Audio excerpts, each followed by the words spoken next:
As many of you know, one of the reasons we started KEPW is because the existing media in town were not really doing the job of providing community radio. They were moving in a different direction, and a good example of that was the program that had been covered on a local station for 30 years called Alternative Radio.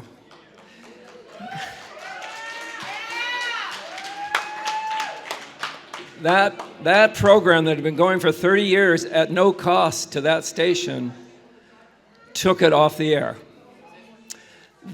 We had already known that that station was not going to be a community station. It was moving in a different direction, a corporate direction.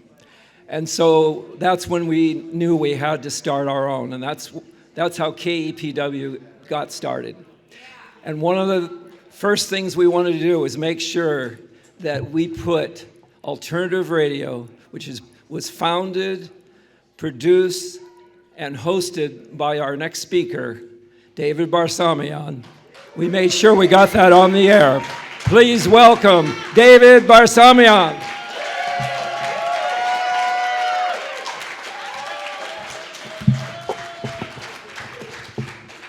Thank you very much. Good evening, brothers and sisters in Eugene. It's great to be back here.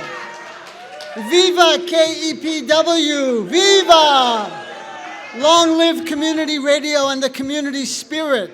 As someone just mentioned to me, we know what NPR is. Nothing particularly relevant. And they have, their two major programs, Some Things Considered, and then Morning Edition, and that's morning is MOURNING. They're missing the boat. While movements are happening in this country and around the world, they continue to reflect the hegemonic thinking of corporations, Wall Street, and the political class in Washington that rules the country. But things are changing. You saw that happening on the week of September 20th when 4 million people turned out in this country in the largest demonstrations ever in history, 7.5 million around the world.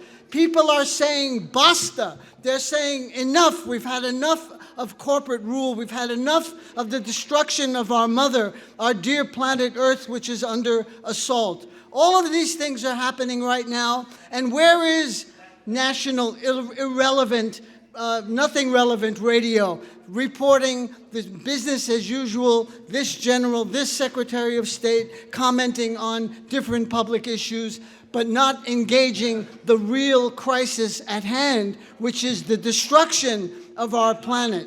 Under the great leader in Washington, whose name I will not mention, he's the orange-haired man. I also call him the great prevaricator, to show off my vocabulary, because people ask me, what does prevaricator mean? It means liar. Liar. You have someone sitting in the White House, according to the Washington Post, which is owned by Jeff Bezos of Amazon, not particularly a radical journal. The Washington Post has chronicled over 12,000 lies coming from the mouth of the great orange-haired man in Washington in less than 3 years. That's pretty impressive. That's about 100 lies a week. You have to really be working overtime to produce that level of mendacity. But that's the kind of leadership we are blessed with. So this is about building community. This is what you're here about this evening, why I came from Boulder to connect with you. What does building community mean? It means turning off your TV, get off the internet, stop texting, get out of the house, drop your tweets, and get into the streets.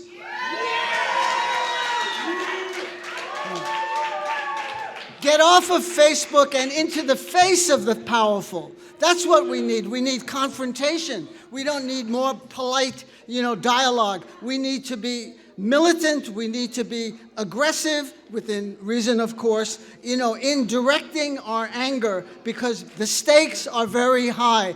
The future generation is going to pay heavily for the crimes that this generation, not the people in this room, but the political class and the corporate class in this country, are creating a very bleak future. So the heat in the streets will melt the creeps in the suites.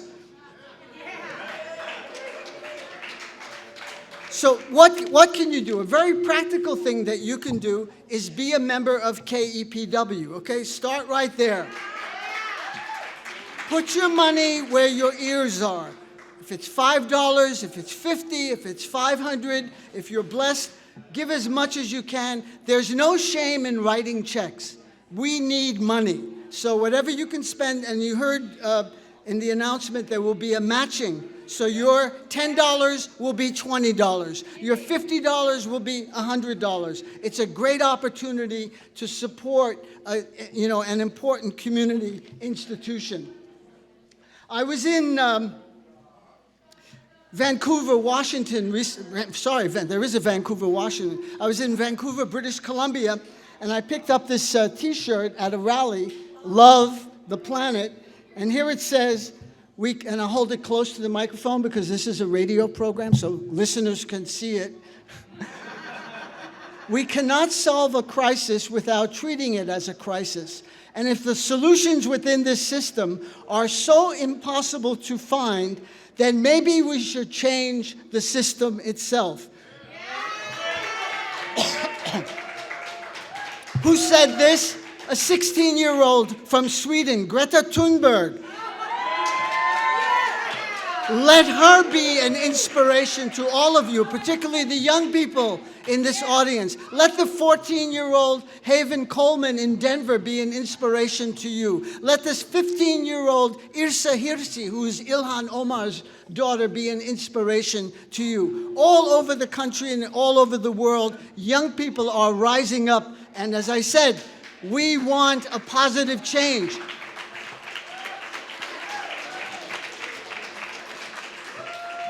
And it was no less an eminent thinker as Albert Einstein, who said you cannot solve the problems if the person that you're delegating is the one responsible for the problem in the first place. We have to think outside the box. We cannot go to corporations and to the 6 big banks, on our hands and knees and beg for some kind of relief. We need militant action. That means getting in the streets. It means protesting. It means doing whatever you can to put a lever into the machinations of this machine. Emma Gonzalez, a wonderful student from Parkland High School in Florida. Rashida Tlaib, Ilhan Omar that I mentioned. Alexandria Ocasio-Cortez.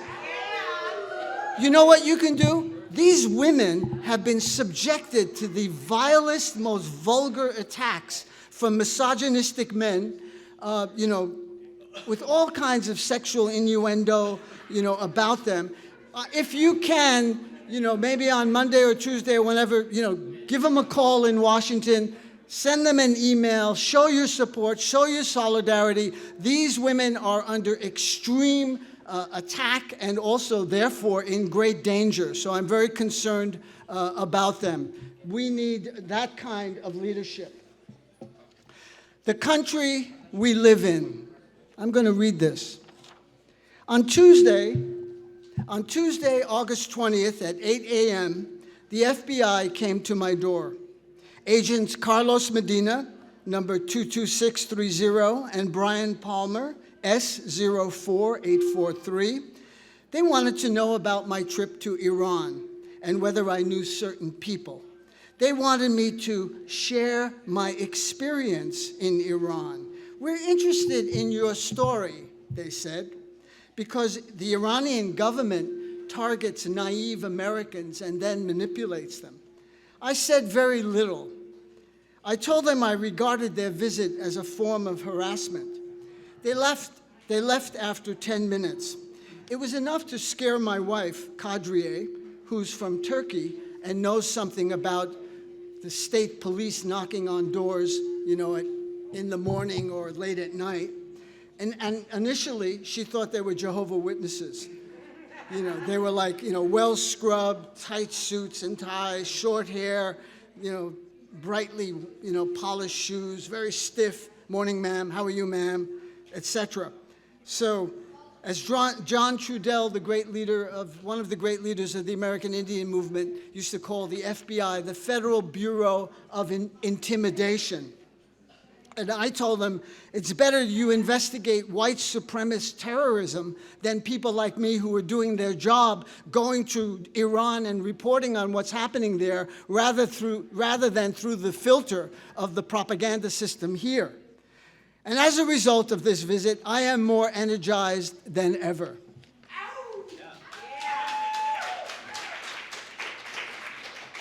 And I picked this up here in Eugene. Build a wall of resistance. Don't talk to the FBI. Don't talk to the National Political Police. Ignore them. Tell them to, go fly a kite or something even more colorful if it comes to your mind. Nothing more colorful than that. Martin Luther King Jr. said, we have to embrace the fierce urgency of now. And you don't see that anywhere in the political class. We have an enormous crisis called climate disruption. I was talking to Ralph Nader some months ago, and Ralph is still out there fighting the great fight. He's 84 years old. And he said, don't say climate change. It's too soft. It's a euphemism. Say climate catastrophe. Say climate disruption, because that's what it is. Climate change, it means, you change the hair part in your hair, you change your shirt. No, it's disruption, and it threatens all of us, but in particular, it is a great threat to the young people in this audience and out there listening to KEPW. Youth demand local leaders act now. This was the climate strike. I want to act. Our house is on fire. That's what Greta is talking about, and very courageously she said at the UN in New York, don't tell me what an inspiration I am and all that kind of crap. Do something. Get off your butt. Act. Protect the planet. Protect the future. What will future generations say when they look back at this period and see that nothing was done, that people just twiddled their thumbs? They were more worried about the Kardashian latest divorce or how the Mighty Ducks are doing, or whatever current scandal is going on. We are distracted by distractions from distraction. That's from a poem by T.S. Eliot. Sorry. We have to stay free from distractions. And of course, the biggest distraction is the orange-haired man in Washington himself. He has dominated the corporate news cycle. So 24/7, we're just getting wave after wave. How many conversations start in this community and across the country with these words? Do you believe what he said today? And it's one after another of those kinds of things. And this plays perfectly into his hands, because according to Joseph Goebbels, who was Hitler's master of propaganda, he said the main thing is, even though it's negative, the main thing is they're talking about us. He said this in the late 1920s when the Nazi Party was just starting to, gain strength in Germany. It was still a very minor political party. In fact, it only got 2% of the vote in 1928. By 1932, it was getting around 40% of the vote. So just, that's the main goal. Constant repetition, lies repeated over and over again. It's a classic technique taken from the Nazi playbook. So you have things, lock her up, drain the swamp, build the wall, send them back. Who will pay? Mexico will pay. On and on, repeated over and over again. That's why so many millions of our fellow citizens are hornswoggled by this, this president in Washington. Propaganda has an impact. So KEW is a terrific, I think, tool to fight against that tidal wave of propaganda. And I think, we've seen significant shifts just in the last week in terms of the implication of the orange-haired man and some of the people around him as well in an emerging scandal involving the Ukraine and our national security. So stay tuned. This game is not over. There's more to come. Now, one of the things that, is so crucial is, they say we have no money. There's no money for schools. There's no money for education. There's no money for housing, affordable housing. What a tragic story I read about in the Eugene Weekly of Annette Montero, a homeless woman who was rolled over while she was sleeping outside, in the streets because she doesn't have housing, and killed by a garbage truck. Today in New York City, in my hometown, 4 homeless people were murdered, and a 5th has been critically wounded. Now the question is, which is not asked, and there's Don Camara Halder, a great legendary peace activist in Brazil. You know what he said? He said, when I give food to the hungry, I'm called a saint. But when I ask why people are hungry, I'm called a communist. Why can't we address this crisis in the country? Why is there tons of money for aircraft carriers and F-35s and Trident submarines, but no money for the people? You can get a chart over there of where our tax dollars are going. And it's the Pentagon that's sucking out most of the discretionary income that we have in the federal budget. So more and more wars, from Afghanistan to Yemen to Somalia to Pakistan to Iraq.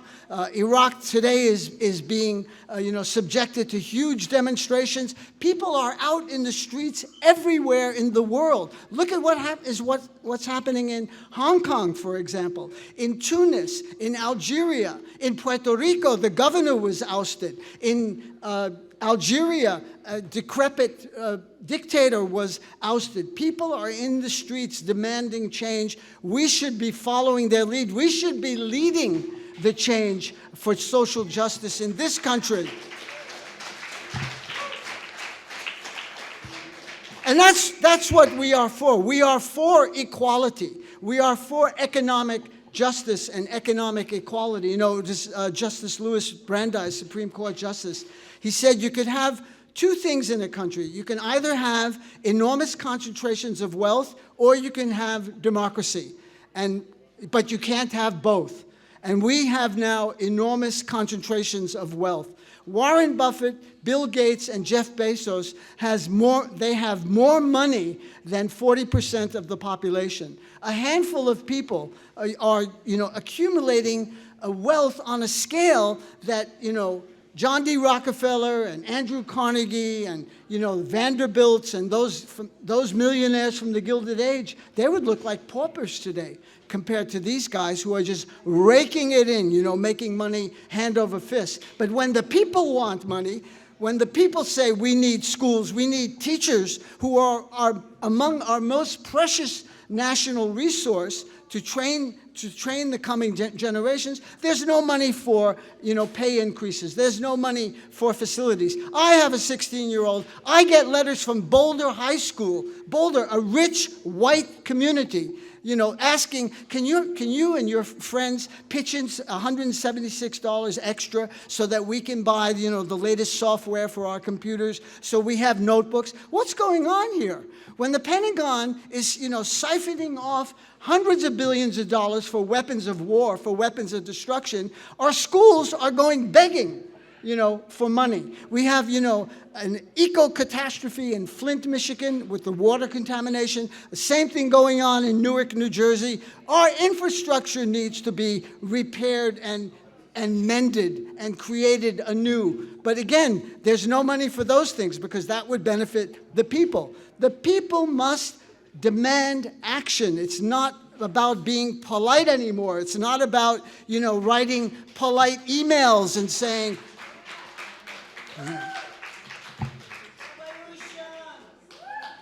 We need a revolution in thinking, and that's what, Einstein was talking about, and that's what Greta Thunberg is talking about, and the other young people. Now, I want, in the remaining time we have, I want to send out this sign-up list. If you please put your email, I'd be most appreciative to keep in touch with Alternative Radio. And I'm sorry, I'm going to have to do a little commercial here right now. 5 more minutes. Well, I've got a lot to say. I've got 5 CDs here. This is the big bargain. New programs from Alternative Radio. Cornel West on the prophetic tradition, great African-American speaker.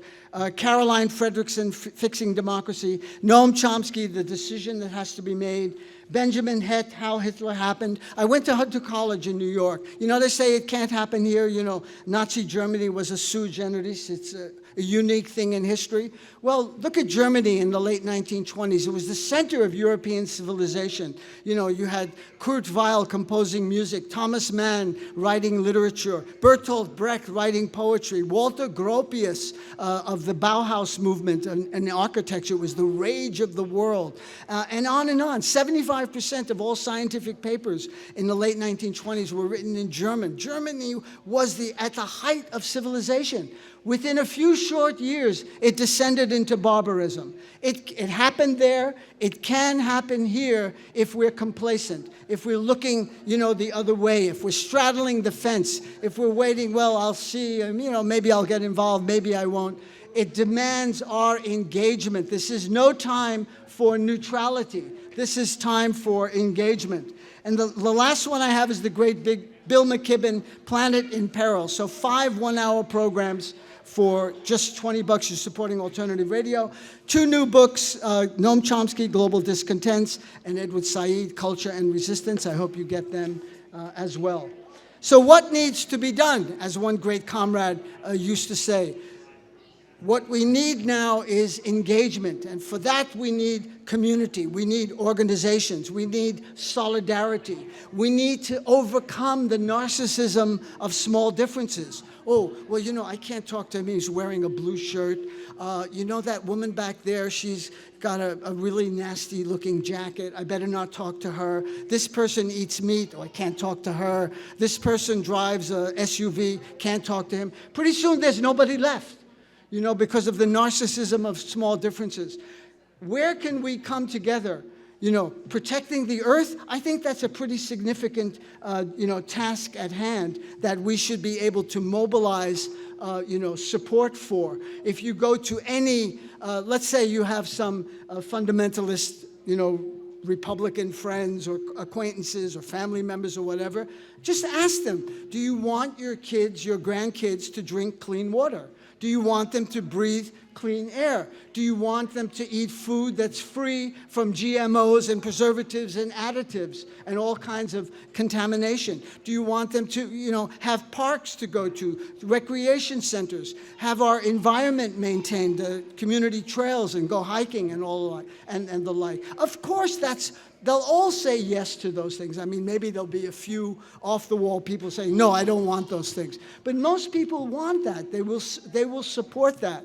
But this can't be done in a superior kind of way, and being didactic, which I confess, perhaps I'm somewhat didactic, but, embracing people where they are, I wish everyone would read Noam Chomsky and Edward Said and Michael Parenti and listen to Alternative Radio and support KEPW, but that's not where most people are. So we have to go where they are, and they have been bludgeoned to death with propaganda, with Breitbart News, with Newsmax, with the Drudge Report, with InfoWars, with Fox News, with all that. That's a misnomer if there ever was one. There's nothing news about Fox. They shouldn't be connected. It's straight out propaganda that would make Joseph Goebbels, Hitler's propaganda minister, green with envy.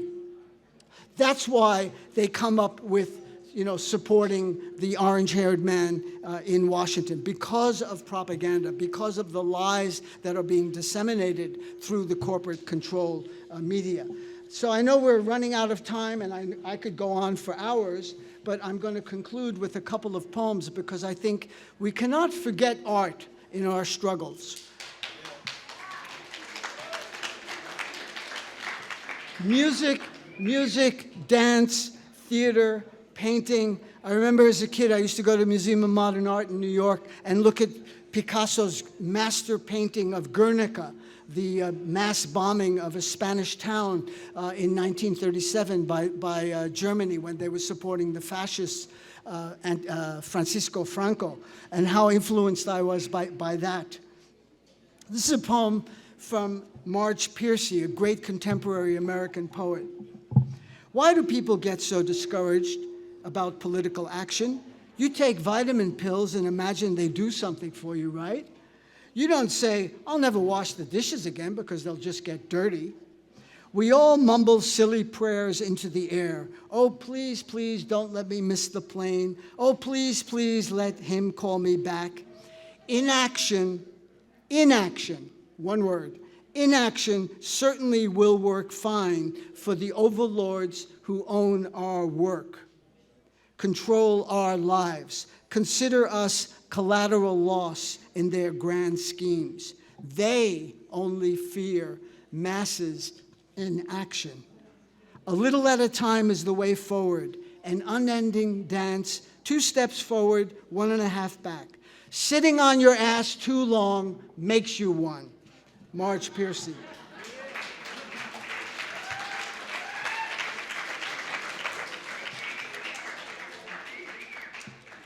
And finally, something I never get tired of reciting to audiences, the great words of Frederick Douglass, a 19th century freedom fighter and abolitionist. You've heard this before, probably, and if you haven't, listen up. If there's no struggle, there is no progress. Those who profess to favor freedom, yet deprecate agitation, are men and women who want crops without plowing the ground. They want rain without thunder and lightning. They want the ocean without the roar of its mighty rivers. The struggle may be a moral one, or it may be a physical one, or it may be both moral and physical. But it must be a struggle. Power concedes nothing without a demand. It never has, and it never will. Thank you very much, brothers and sisters. Onward.